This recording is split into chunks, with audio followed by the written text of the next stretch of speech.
ஒரு ஊர்ல இந்த 3 மருமகள்களுக்கும் ஒருத்தர் மாத்தி ஒருத்தருக்கு சோம்பேறித்தனம். அத தவிர மாறி மாறி தண்ணிய வேஸ்ட் பண்ற பழக்கமும் இருக்கு. அன்னைக்கு வெயில் ரொம்ப அதிகமா இருந்துச்சு. கிராமத்துல இருக்க கிணறெல்லாம் வத்தி போச்சு. ஆறு குளத்துல கூட தண்ணி இல்ல. ஆனா பிரசாத் வீட்ல போர் கிணறு இருந்ததுனால அவங்க வீட்ல தண்ணி பிரச்சனை இல்லன்னு நினைச்ச 3 மருமகள்களும் தாராளமா செலவு பண்ணாங்க. ஒரு நாள் காலையில சூரியன் நெருப்ப கக்கிக்கிட்டு வந்திருந்தாரு. அனாமிகா பைப்ல தண்ணிய கொண்டு வந்து வாசல் தெளிச்சான். அப்போ அந்த இடத்துக்கு அவனியும் அஞ்சலியும் வந்திருந்தாங்க. அடடடடா, இந்த வெயில் காலையில 9 மணிக்கெல்லாம் கூப்பிடாத விருந்தாளி மாதிரி வருது. எவ்வளவு தண்ணி தெளிச்சாலும் சூடே குறைய மாட்டுது. பாத்தியா, ரோட்ல தண்ணிய ஊத்துனா சுர்ருன்னு சத்தம் கேக்குது. ஆமாக்கா, காத்து கூட சூடா அடிக்குதுல்ல. இப்ப மட்டும் ஏதாவது பண்ணல, மத்தியானத்துக்கு டிராகன் வாயில இருந்து நெருப்பு வர மாதிரி நம்ம வீட்ல அனல கக்கும். நீ போய் மோட்டர் போடு. இன்னைக்கு நம்ம மாடியில கூட தண்ணிய ஊத்தணும். வீடு ஏசி போட்ட மாதிரி குளுகுளுன்னு இருக்கணும். செவரெல்லாம் நல்லா நனைஞ்சதுன்னா ராத்திரிக்கும் நல்லா இருக்கும். சரி சரி, இப்பவே போய் மோட்டரை போடுறேன். நம்ம வீட்ல தான் தண்ணி அமிர்த மாதிரி வந்துகிட்டே இருக்கே, எதுக்கு சேர்த்து வச்சுக்கிட்டு அக்கம் பக்கத்துல இருக்கவங்க குடத்தை எடுத்துக்கிட்டு 1 கிலோமீட்டர் தூரத்துல இருக்க பம்புக்கு போய் கியூல நின்னுக்கிட்டு இருக்காங்க. ஆனா நம்ம இப்படி பைப்ல தாராளமா தண்ணிய செலவு பண்றது அவங்க பார்த்தாங்கன்னா அவங்க காதுல இருந்து புகையே வரும். சரி சரி, அதெல்லாம் நம்ம அப்புறமா யோசிக்கலாம். முதல்ல நம்ம வசதியை நம்ம ஏற்பாடு பண்ணிக்கணும். அந்த மோட்டர் ஆன் பண்ணிட்டு வா. நான் வராண்டாவெல்லாம் சுத்தமா கழுவி வைக்கிறேன். கொஞ்ச நேரம் தண்ணியில அப்படியே விளையாடலாம்.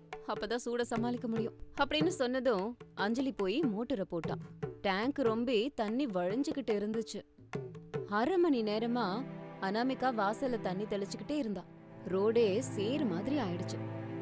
அத பார்த்து சாரதா கோபமா வெளியில வந்தாங்க. என்னடிமா இது அனாமிகா, நீ பண்றது உனக்கே சரின்னு தோணுதா? இந்த வெயில் காலத்துல தண்ணி கிடைக்கிறது இல்ல. ஊர் மக்கள் எல்லாம் தண்ணிக்கு அல்லாடுறாங்க. ஊர்ல இருக்க ஏரி கிணறு எல்லாம் வத்தி போச்சு. இந்த நேரத்துல தண்ணி எப்படி வீணாக்குறிய? அந்த தண்ணி வேஸ்டா வாய்க்கால போகுது. ஐயோ அத்தை, நீங்க வேற எப்ப பார்த்தாலும் பழங்காலத்து பஞ்சாயத்து. நம்ம போரு 300 அடி ஆழத்துல இருக்கு. பூமியில இருக்க தண்ணி வத்துமா? நீங்க வீட்டுக்குள்ள போய் ஃபேனை போட்டுக்கிட்டு உட்காருங்க, நான் தண்ணி தெளிச்சிட்டு வரேன். அம்மா அவனே, நீ கூட பாத்துட்டு சும்மா இருக்கியம்மா. தண்ணி மேல ரொம்பி டேங்க் வழிஞ்சுக்கிட்டு இருக்கு. மோட்டரை ஆஃப் பண்ணுன்னு அந்த அஞ்சலி கிட்ட சொல்லலாம்ல. உங்களுக்கு தண்ணி வழியிற சத்தம் கூடமா கேட்கவே இல்ல. அத்த, டேங்க் ரொம்பனா தானே நமக்கு ஃபுல்லா தண்ணி கிடைக்கும். கொஞ்ச நேரம் இருங்க. அஞ்சலி குளிக்க போயிருக்கான், தானா குறைஞ்சிரும். சும்மா சின்ன விஷயத்தெல்லாம் பெரிய விஷயம் ஆக்காதீங்க அத்த. எங்களையும் பயமுறுத்தாதீங்க, எங்களுக்கு எல்லாம் தெரியும். நாளைக்கு தண்ணி இல்லாம தொண்டை வறண்டு போகும்போது தெரியும் என் பேச்சுக்கு என்ன மதிப்புன்னு. பூமா தேவியா இருந்தாலும் ஒரு எல்லை இருக்கு. இப்படி பண்ணீங்கன்னா இயற்கை கூட நம்மள மன்னிக்காது. சாரதா சொன்னதை கேட்டாலும் மருமகள்கள் பெருசா எடுத்துக்கல. மறுநாள் காலையில 3 மருமகள்களும் துணி துவைக்கிறதுக்கு உட்கார்ந்தாங்க. டேப்பை ஆன் பண்ணி விட்டாங்க. ஒவ்வொருத்தவங்களும் 100 லிட்டர் தண்ணிய யூஸ் பண்ணாங்க. அப்போ பிரசாத் தன்னோட பையனோட அங்க வந்திருந்தாரு. அடே ரமேஷா, என்னடா இது அநியாயம்? உங்க மனைவிகள் தண்ணிய கங்கா நதி மாதிரி பயன்படுத்துறாங்க. வீட்டை சுத்தி ஒரே தண்ணியா இருக்கேடா, என்னது இது? நீங்களாவது சொல்லலாமே. நாளைக்கு குடிக்க ஒரு சொட்டு தண்ணி இல்லனா என்ன பண்ணுவீங்க? அப்பா, வெயில் அப்படி காயுதுப்பா. கொஞ்சம் எக்ஸ்ட்ராவா தண்ணிய யூஸ் பண்றாங்க, அவ்வளவுதானே. பெருசாக்காதீங்க, அவங்கள திட்டாதீங்க. அவங்களும் கஷ்டம் தானே படுறாங்க. ஆமாப்பா, வெயில் காலம்னா கொஞ்சம் தண்ணிய எக்ஸ்ட்ரா தானே யூஸ் பண்ணுவோம். எங்க மனைவிகள் துணி துவைக்கிறாங்க, வீட்டு கழுவுறாங்க. தண்ணி பயன்படுத்தினா என்ன? நம்ம சொந்த போர் தானே. நம்ம கிட்டதான் மோட்டர் இருக்குதுல்லப்பா, சுவிட்ச போட்டா போதும், தண்ணி தானா வரும்ல. அப்புறம் எதுக்குப்பா சும்மா நொய் நொயின்னு பழங்காலத்து கதையை பேசுறீங்க? இந்த காலத்துல தண்ணிக்கு பஞ்சம் ஏது? இன்னைக்கு என்ன சொன்னாலும் உங்களுக்கு புரியாது. தண்ணி இல்லாதப்ப என்கிட்ட வந்து பேசுங்க, வச்சுக்கிறேன். அது ரொம்ப நாள்ல இல்லப்பா. இயற்கைய பகச்சுக்கிட்டா தண்டனை தப்பாது. இப்படி நினைச்சுக்கிட்டு நாட்களை நகர்த்திக்கிட்டே இருந்தாங்க. 3 மருமகள்களும் தங்களோட பழக்கத்தை மாத்திக்கல. குளிக்கிறதுக்கு ஷவர் கீழே மணிக்கணக்கா நின்னுட்டு இருந்தாங்க. பாத்திரம் தேய்க்கிறங்கிற பேர்ல டேப்பை திறந்தே விட்டுருந்தாங்க. அநியாயத்துக்கு தண்ணியை யூஸ் பண்ணாங்க. கொஞ்ச நாட்கள் அப்படியே போச்சு. அனாமிகா காலையில வந்து முகம் கழுவலான்னு டேப்பை திறந்தா. அதுல இருந்து காத்து தான் வந்துச்சு. என்ன தண்ணி வரல, காத்து தான் வருது. அஞ்சலி, அஞ்சலி, மோட்டார் போட்டியா இல்லையா? மணி 8 ஆகுது இல்லையா? டேங்க் காலியா இருக்கு பாரு. போட்டனே அக்கா, 1/2 மணி நேரமா மோட்டர் ஓடிட்டு தான் இருக்கு. ஆனா சத்தம் தான் ஏதோ ஒரு மாதிரி குயின்னு வந்துட்டு இருக்கு. டேங்க் ரொம்ப நாள் மாதிரியே எனக்கு தெரியலையே. பைப்பு கிடுகிடுன்னு ஆடுது, ஆனா தண்ணி போற மாதிரி இல்லையே. என்ன ஆயிருக்கும்? ஒருவேளை பைப்புல மண்ணு ஏதாவது சிக்கி இருக்குமோ, இல்ல மோட்டார் தீஞ்சு போயிடுச்சா? இப்ப என்னடி பண்றது? எப்படி சமைக்கிறது? பாத்திரங்கள்லாம் இருக்கே அப்படின்னு நினைச்சுக்கிட்டு 3 பேரும் டென்ஷனா மோட்டார் கிட்ட வந்தாங்க. அங்க தண்ணி மோட்டார் சுட சுட இருந்துச்சு. அதுக்குள்ள சாரதா பிரசாத் கூட அந்த இடத்துக்கு வந்தாங்க. மோட்டருக்கு ஒண்ணும் ஆகலமா? பூமிக்கு அடியில தண்ணி இல்ல. நான் தான் சொல்லிக்கிட்டே இருந்தேனே. நீங்க தாராளமா பயன்படுத்துறதுனால பூமிக்கு அடியில இருந்த தண்ணி தீந்துருச்சு. நம்ம போர் 300 அடிக்கு கீழே இருந்தது. ஆனா இப்ப தண்ணி 500 அடிக்கும் கீழே போயிடுச்சு. இப்ப நம்ம போர்ல தண்ணி இல்ல. ஐயோ மாமா, இப்ப என்ன பண்றது? கிச்சன்ல பாத்திரங்கள்லாம் இருக்கே. நான் இன்னும் குளிக்க கூட இல்ல மாமா. தலை குளிக்கலான்னு நினைச்சேன். ஆமா மாமா, எனக்கு கூட ரொம்ப தாகமா இருக்கு. தொண்டையெல்லாம் வறண்டு போச்சு. ஃப்ரிட்ஜ்ல இருந்த தண்ணி எல்லாம் கூட ராத்திரி அஞ்சலி ஃபேஷியல் பண்றதுக்கு எடுத்துக்கிட்டா. ஒரு சொட்டு கூட குடிக்கிறதுக்கு தண்ணி இல்லையே இப்போ. இப்ப தெரியுதா தண்ணியோட அருமை? ஊருக்குள்ள எல்லாரும் காலையிலே எழுந்திருச்சு 1 கிலோமீட்டர் தூரம் நடந்து கியூல நிக்கறாங்க தண்ணிக்காக. அதுவும் வெயில்ல. நீங்க மட்டும் மகாராணி மாதிரி வீட்லயே தண்ணிய வீணாக்குனீங்க. அளவுக்கு அதிகமா தண்ணி இருக்கும்போது அதோட மகிமையோ அதோட மதிப்போ உங்களுக்கு தெரியல. போயே குடத்தை தூக்குங்க. அத்தை, நிஜமாவே நம்ம போர்ல தண்ணி இல்லையா? இப்ப நம்ம அந்த பம்பு கிட்ட போய் தண்ணிய பிடிக்கணும். 1 கிலோமீட்டர் நடக்கணும். என்னால முடியாதுப்பா. வேற வழி இல்லம்மா. உங்க புருஷனுங்களை கூட கூட கூப்பிட்டுக்கோங்க. இன்னையில இருந்து ஒரு சொட்டு தண்ணிய சம்பாதிக்கிறது எவ்ளோ கஷ்டம்னு நீங்க புரிஞ்சுக்கோங்க. உங்க 3 பேரால தான் இப்ப இந்த நிலைமை. ரமேஷ், சுரேஷ், அருண், குடத்தை எடுத்துட்டு வாங்கடா. இப்போ வேற வழியே இல்லாம புருஷன் பொண்டாட்டிங்க ஜோடி ஜோடியா ஊர் எல்லையில இருந்த தண்ணி பம்புக்கு வந்தாங்க. அங்க ஏகப்பட்ட பேர் ஏற்கனவே கியூல நின்னுட்டு இருந்தாங்க. வெயில் சுட்டெரிச்சிட்டு இருந்தது. ஐயோ, இந்த வெயில்ல தலை வெடிக்கிற மாதிரி இருக்கு. எவ்வளவு நேரம் இப்படி நிக்கிறது? எனக்கு கால் வலிக்குதுங்க. ஒரு பானை தண்ணிக்கு இவ்வளவு நேரமா? இந்த தண்ணி வேற பென்சில் மாதிரி வருது. பாத்தியா நமிகா, நம்ம வீட்ல தண்ணி வரும்போது டேப்பை மூடாமலே யூஸ் பண்ணிட்டு இருந்தோம். அப்ப நமக்கு கஷ்டம் தெரியவே இல்லை. இப்போ ஒரு குடம் தண்ணிக்காக எவ்வளோ நேரம் நிக்கிறது? இந்த வெயில் தாங்கவே முடியல. நம்ம எவ்வளோ பெரிய தப்பு பண்ணிட்டோம். அன்னைக்கே அத்தை சொல்றத நம்ம கேட்டிருந்தா அந்த நிலைமை வந்திருக்காது. ஆமாக்கா, நம்ம செஞ்ச பாவம் தான் நம்மள இந்த நிலைமை கொண்டு வந்திருக்கு. நம்ம மோட்டரை ஆஃப் பண்ணாம இருக்கும் போதும் தண்ணி 1/2 மணி நேரம் வாசல்ல தெளிச்சப்போ ரொம்ப பெருமிதமா நினைச்சிட்டு இருந்தோம். ஆனா இன்னைக்கு குடிக்கிறதுக்கு ஒரு சொட்டு தண்ணி இல்லாம இங்க வந்து நிக்கும் போது தொண்டை வறண்டு போகுது. எல்லாரும் பார்த்து சிரிக்கிறாங்க. இப்படி மணிக்கணக்கா வெயில்ல நின்னு கஷ்டப்பட்டு ஆளுக்கு ஒரு குடம் எப்படியோ தண்ணிய கொண்டு வந்தாங்க வீட்டுக்கு. அந்த தண்ணி அவங்களுக்கு அன்னைக்கு தங்கத்தை விட விலை உயர்ந்ததா தெரிஞ்சது. பாத்தீங்களா, இந்த குடத்து தண்ணிய வச்சுதான் இன்னைக்கு நாள் பூரா பயன்படுத்தி ஆகணும். குளிக்கிறது, குடிக்கிறது, சமையலுக்கு எல்லாம் இந்த தண்ணி தான். துணியெல்லாம் இப்போதைக்கு துவைக்கவே வேண்டாம். இந்த தண்ணில குளிக்கிறதுக்கெல்லாம் பத்தாது போல இருக்கே. ஒரு நாள் குளிக்கலனாலே வேர்க்குமே. வெயில்ல நின்னு கசகசன்னு இருக்கு. ஒரு 1/2 பக்கெட் தண்ணி தாங்கல அத்தை. மேல மட்டும் ஆரம்பிக்கிறேன். முடியாதுமா. தினந்தோறும் 1 மணி நேரம் ஷவர் கீழே நிக்கிறீங்கல்ல, தண்ணிய வேஸ்ட் பண்ணல. அப்ப யோசிச்சுருக்கணும். இப்போ இருக்கிற தண்ணிய பாத்துக்கோங்க. குடிக்கிறதுக்கே தண்ணி பத்தாது, இனி குளிக்கிறதுக்கு ஏது தண்ணி? அன்னைக்கு ஃபுல்லா 3 மருமகள்களும் சொட்டு சொட்டு தண்ணியா பார்த்து செலவு பண்ணாங்க. ஒரு கிளாஸ் தண்ணி குடிக்கிறதுக்கு 1க்கு 2 தடவை யோசிச்சாங்க. சமையல் செஞ்ச தண்ணிய கூட பாதுகாப்பா எடுத்து வச்சாங்க. மறுநாளும் அவங்களுக்கு அதே மாதிரி நிலைமை தான் வந்தது. தண்ணிக்காக படுற கஷ்டங்களை பார்த்து 3 மருமகள்களும் மாற ஆரம்பிச்சாங்க.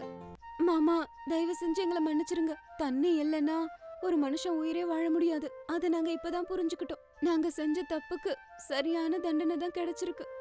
தண்ணிங்கிறது நமக்கு இயற்கை கொடுத்த மிகப்பெரிய செல்வம்னு இப்பதான் புரிஞ்சுக்கிட்டோம். ஆமா மாமா, இன்னையில இருந்து நாங்க தண்ணிய வீணாக்கவே மாட்டோம். அன்னைக்கு பைப்புல வீணாக்கின தண்ணி இன்னைக்கு இருந்தா அதை வச்சுட்டு எவ்வளவு சந்தோஷமா இருந்திருக்கலாம். தண்ணிக்கு மரியாதை கொடுக்கணும்னு நாங்க கத்துக்கிட்டோம். எங்களை மன்னிச்சிருங்க மாமா. அத்தை, இந்த 2 நாள்ல நாங்க பட்ட கஷ்டம் எங்க கண்ணை திறந்துருச்சு. இனி ஒரு சொட்டு தண்ணிய கூட நாங்க என்னைக்கும் வீணாக்கவே மாட்டோம். தண்ணியோட அருமை என்னன்னு நல்லா புரிஞ்சுக்கிட்டோம். சரிங்கம்மா, உங்களுக்கு புத்தி வந்துருச்சு, அதே போதும். அது இருக்கட்டும். போரை சரி பண்றதுக்கு ஆளை வரவழைக்கிறேன். இன்னும் கொஞ்சம் ஆழமா தோண்ட சொல்றேன். ஒரு விஷயத்தை எப்பவும் ஞாபகம் வச்சுக்கோங்க. தண்ணிங்கிறது இயற்கை நமக்கு கொடுத்த வரம். அது இல்லன்னா ஒண்ணும் இல்ல. நம்ம பூமிய சுரண்ட கூடாதுமா, மரியாதை கொடுக்கணும். அப்படின்னு சொல்லி முடிச்சதுக்கு அப்புறம் போரை ரிப்பேர் பண்ணாங்க. மறுபடியும் பழைய மாதிரி தண்ணி வந்துச்சு. ஆனா இந்த தடவை அனாமிகா பைப் பக்கத்திலேயே சேரை போட்டு உட்கார்ந்துகிட்டு சின்ன குடத்துல தண்ணிய புடிச்சு யூஸ் பண்ணா. அஞ்சலி மோட்டரை போட்டதும் டேங்குக்கு பக்கத்திலேயே போய் நின்னுக்கிட்டா. வழிஞ்சதும் உடனே நிறுத்தினா. அவனே கிச்சன்ல காய்கறி கழுவுன தண்ணிய கொண்டு வந்து அது வீணாக்காம செடிகளுக்கு ஊத்திக்கிட்டு இருந்தா. என்னங்க பாத்தீங்களா, மருமகளுங்க மாறி போயிட்டாளுங்க. ஒரு சொட்டு தண்ணிய கூட வீணாக்க மாட்டாளுங்க. நல்லா சிக்கனமா தான் செலவு பண்றாளுங்க இல்லையா?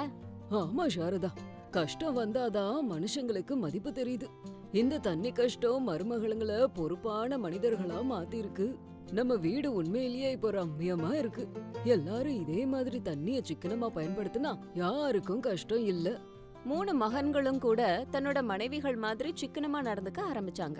அன்னையில இருந்து அந்த வீட்ல தண்ணிய வீணாக்குற பேச்சுக்கே இடம் இல்லாம போச்சு. அந்த ஊர்ல எல்லாரும் அந்த வீட்டை பார்த்து ரொம்ப பெருமிதமா ஃபீல் பண்ண ஆரம்பிச்சாங்க. எல்லாரும் ஒன்னா ஒத்துமையா சந்தோஷமா வாழ்ந்தாங்க. இது இன்னைக்கு ஸ்டோரி. இதே மாதிரி இன்னொரு ஸ்டோரியோட உங்களை மறுபடியும் மீட் பண்றேன். அது வரைக்கும் பாய். ஒரு ஊர்ல சாரதா பிரசாத்னு ஒரு தம்பதியினர் வாழ்ந்து வந்தாங்க. அந்த ஊர்ல அவங்க ரொம்பவும் வசதியான குடும்பத்தை சேர்ந்தவங்க. அவங்களுக்கு பெரிய பங்களா, விவசாய நிலங்கள், அதோட பல தொழில்களும் இருந்துச்சு. சாரதாவுக்கு தன்னோட சொத்து அந்தஸ்து மேல ரொம்ப கர்வம் இருந்துச்சு. அவங்களுக்கு சுரேஷ், ரமேஷ், அருண்னு 3 பசங்க இருந்தாங்க. சாரதா தன்னோட அந்தஸ்துக்கு ஏத்த மாதிரி 2வது மக சுரேஷ்க்கு அவனின்னு பணக்கார பொண்ணையும், 3வது மக அருணுக்கு அஞ்சலின்னு இன்னொரு பணக்கார பொண்ணையும் கல்யாணம் பண்ணி வைக்கிறாங்க. ஆனா மூத்த மக ரமேஷ் மட்டும் தன்னோட அப்பா பிரசாத்தோட விருப்பப்படி அனாமிகாங்கிற ஏழ்மையான குடும்பத்தை சேர்ந்த பொண்ண கல்யாணம் பண்ணிக்கிறான். அனாமிகா ஏழையா இருந்தாலும் ரொம்ப பண்பும் பக்தியும் கொண்டவ. ஆனா சாரதாவுக்கும் மத்த 2 மருமகள்களுக்கும் அனாமிகாவை பார்த்தாலே இலக்காரமா தெரிஞ்சது. ஒரு நாள் சாரதா வீட்ல தன்னோட கணவனான பிரசாத் கிட்ட இப்படி பேசிட்டு இருக்காங்க. என்னங்க பாத்தீங்களா, நம்ம சின்ன மருமகளுக்கு அவனியும் அஞ்சலியும் எப்படி ராணிங்க மாதிரி இருக்காங்கன்னு. அவங்க போடுற ட்ரெஸ்ஸும் அவங்க போடுற நகைகளையும் பார்த்தாவே நம்ம வீட்டு அந்தஸ்து ஊருக்கே தெரிஞ்சிடும். ஆனா இந்த அனாமிகாவை பாருங்க, எப்ப பாரு ஒரு பழைய காட்டன் புடவைய கட்டிக்கிட்டு வேலைக்காரி மாதிரி எப்பவும் சமையல் அறையிலே கிடக்குறா. சாரதா, பணம் இருந்தா அந்தஸ்து வரும், ஆனா பண்பு வராது. அனாமிகா ஏழை குடும்பத்துல இருந்து வந்தாலும் இந்த வீட்டை ஒரு கோவில் மாதிரி பாத்துக்கிறா. விடிய கால எந்திரிச்சு வாசல் தெளிச்சு கோலம் போட்டு சாமி கும்பிட்டு எல்லா வேலையும் பாக்குறது அவதான். நீ சொல்ற ரிச் மருமகள்கள்லாம் 9 மணி வரைக்கும் தூங்குறாங்க. அதுக்கு இல்லங்க, வேலைக்காரங்க பண்ற வேலைய அவங்க ஏன் செய்யணும்? அவங்க இந்த வீட்டு மருமகள்ங்க, மகாராணிங்க. சரி சரி, நாளைக்கு ஸ்ரீராம நவமி வருதுல்ல, இந்த ஊரே நம்மள பத்தி தான் பேசணும். அந்த பண்டிகையை எவ்வளவு ஆடம்பரமா கொண்டாடணும்னு நான் அவங்க கிட்ட சொல்லி வைக்கிறேன்.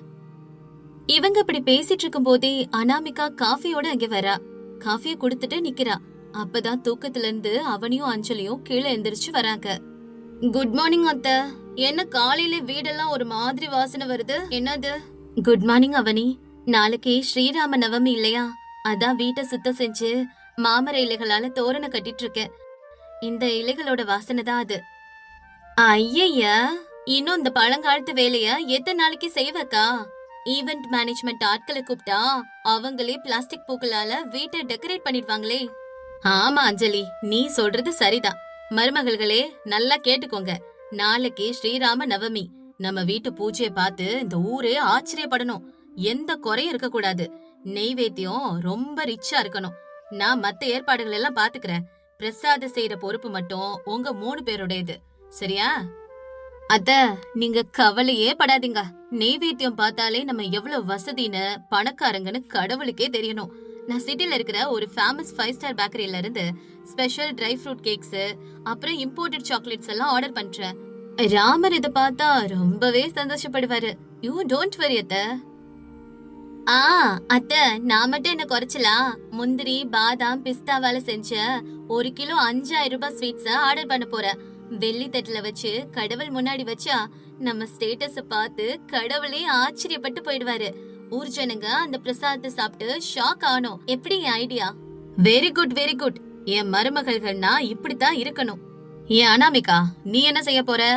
இவங்களுக்கு ஈக்குவலா பிரசாதம் செய்யணும்னா உன் பிறந்த வீட்டு சொத்தை வித்தாதான் உண்டு. அத்த, ராமருக்கு செய்ய சொத்து அந்தஸ்து எல்லாம் வேண்டாத்த. தூய்மையான பக்தியோட ஒரு பிடி அவள் கொடுத்தாலே அவர் சந்தோஷமாவாரு. அவர் சபரி கொடுத்த எச்சில் பழத்தை கூட அன்போடு சாப்பிட்டு வரத்த. ஸ்ரீராம நவமினா ஞாபகத்துக்கு வரதே வடப்பருப்பு, பானகம், நீர்மோர் தான். நான் அதிகாலையில எழுந்து சுத்தமா குளிச்சுட்டு வெல்லம், மிளகு, ஏலக்காய் போட்டு பானகம் தயாரிக்கிறேன். பாசி பருப்பு ஊற வச்சு வடப்பருப்பு செய்யறேன். என் கையால செஞ்ச அந்த எளிய பிரசாதத்தை கடவுளுக்கு படைக்கிறத்த. கடவுள் கண்டிப்பா அந்த பிரசாதத்தை ஏத்துக்குவாரத்த. கேட்டீங்களாத்த? பானகம் வடப்பருப்பாம். இது நம்ம ஸ்டேட்டஸ்க்கு செட் ஆகுமா? ஊர்க்காரங்களுக்கு பானகம் கொடுத்தா நம்மள மட்டமா நினைப்பாங்க. நாங்க கொண்டு வர ஸ்வீட்ஸ் முன்னாடி ஓ பானகத்தை யார் குடிக்க போறாங்க? ஆமாக்கா, நீ அந்த பானகத்தை உனக்காக மட்டும் செஞ்சுக்கோ. சாமி முன்னாடி நாங்க கொண்டு வர ரிச் ஸ்வீட்ஸ் மட்டும்தான் இருக்கணும். நிறுத்துங்கம்மா. கடவுளுக்கு நெய்வேத்தியம்னா அதுல அன்பும் பக்தியும் இருக்கணுமே தவிர ரேட்டு கார்டு இருக்க கூடாது. அனாமிகா சொல்றதுதான் சரி. ஸ்ரீராம நவமி அன்னைக்கு பானகம் வடப்பருப்பு தான் சிறந்த பிரசாதம். அனாமிகா, நீ கவலைப்படாதம்மா, அதையே செய்யுமா, பாத்துக்கலாம். பிரசாத் இப்படி சொன்னதும் சாரதாவோட முகம் வாடி போயிடுது. அவனியும் அஞ்சலியும் தங்களோட கணவர்கள் கிட்ட போய் அனாமிகாவை பத்தி புகார் கூறுறாங்க. என்னது? நம்ம ரேஞ்ச் எங்க இருக்கு? அந்த பானகம் வடப்பருப்பு எங்க இருக்கு? அவனி, நீ உடனே அந்த 5 ஸ்டார் பேக்கரியில ஸ்வீட்ஸ் ஆர்டர் பண்ணு. நம்ம கௌரவம் தான் நமக்கு முக்கியம், சரியா? ஆமா அஞ்சலி, நீயும் வெள்ளி தட்டுல கோல்டு கோட்டிங் பண்ண ஸ்வீட்ஸா கொண்டு வா. அண்ணனும் அண்ணியும் இன்னும் பழங்காலத்துல இருக்காங்க. அவங்களுக்கு இந்த காலத்துக்கு ஏத்த மாதிரி அப்டேட் ஆகவே தெரியல. என்ன கொடுமை அது. இவங்க பேசினதை கேட்டு அங்கே வர சுரேஷ் இப்படி சொல்றான். தம்பிகளா, இந்த பண்டிகைகளும் கலாச்சாரமும் அப்டேட் ஆகிறதுக்கு அது சாஃப்ட்வேர் கிடையாது. கடவுளுக்கு நம்ம அந்தஸ்தை காட்டணும்னு அவசியம் இல்ல. என் மனைவி செய்யற எளிய பிரசாதத்துல இருக்கிற புனித தன்மை நீங்க ஆர்டர் பண்ற ஸ்வீட்ஸ்ல இருக்காது. நாளைக்கு இதெல்லாம் உங்களுக்கே தெரியும்பா. அதுக்கப்புறம் நீங்க புரிஞ்சுப்பீங்க. அடுத்த நாள் காலையில் ஆகுது. ஸ்ரீராம நவமியும் வந்துருச்சு. அனாமிகா விடியற் காலையிலே எந்திரிச்சு குளிச்சு சமையலறைக்கு போறா. ரொம்பவும் பக்தியோட வடப்பருப்பு, பானகம், நீர்மோரு இதெல்லாம் தயாரிச்சு பூஜை அறையில பித்தளை தட்டுல வைக்கிறா. காலையில 8 மணிக்கு ஊர் பெரியவங்க, அக்கம் பக்கத்துல இருக்கவங்க எல்லாருமே சாரதாவோட வீட்டுக்கு வர ஆரம்பிக்கிறாங்க. அப்பதான் அவனியும் அஞ்சலியும் அவசரமா எந்திரிச்சு வராங்க. அவங்க ஆர்டர் செஞ்ச பார்சலும் வந்துடுது. அதை எடுத்துக்கிட்டு பூஜை அறைக்கு போய் இப்படி பேசுறாங்க. டெலிவரி பண்ண இவ்ளோ லேட் பண்ணிட்டாங்க. பாருங்க, நான் சொன்ன 5 ஸ்டார் கேக்ஸ் அப்புறம் சாக்லேட்ஸ் எல்லாம் இருக்குத. அத்த, ஏன் ஸ்வீட்ஸ் பாருங்க, இதுல ஒரிஜினல் வெள்ளி இலை இருக்கு. இத பார்த்தா கடவுளே அசந்து போயிடுவாரத்த. எவ்வளவு சூப்பரா இருக்கு. ஆஹா, இதுதான் பிரசாதம். அனாமிகா, அந்த பித்தளை தட்டையும் பானக பானையும் கொஞ்சம் தள்ளி வை. என் மருமகளுக்கு கொண்டு வந்த இந்த ரிச் நெய்வேத்தியத்தை முன்னாடி வை. சரிங்கத்த. அனாமிகா அமைதியா தன்னோட தட்டை தள்ளி வைக்கிறா. ஊர் பெரியவங்களும் பெண்களும் அங்க வராங்க. பூசாரி பூஜையை தொடங்குறாரு. பூஜையும் சிறப்பா நடக்குது. ஆனா பூசாரி அவனியும் அஞ்சலியும் வச்சிருந்த பிரசாதங்களை பார்த்து கொஞ்சம் தயங்குறாரு. பூஜை முடிஞ்சதும் பிரசாத வழங்குற நேரமும் வருது. அம்மா சாரதாமா, என்னது இது?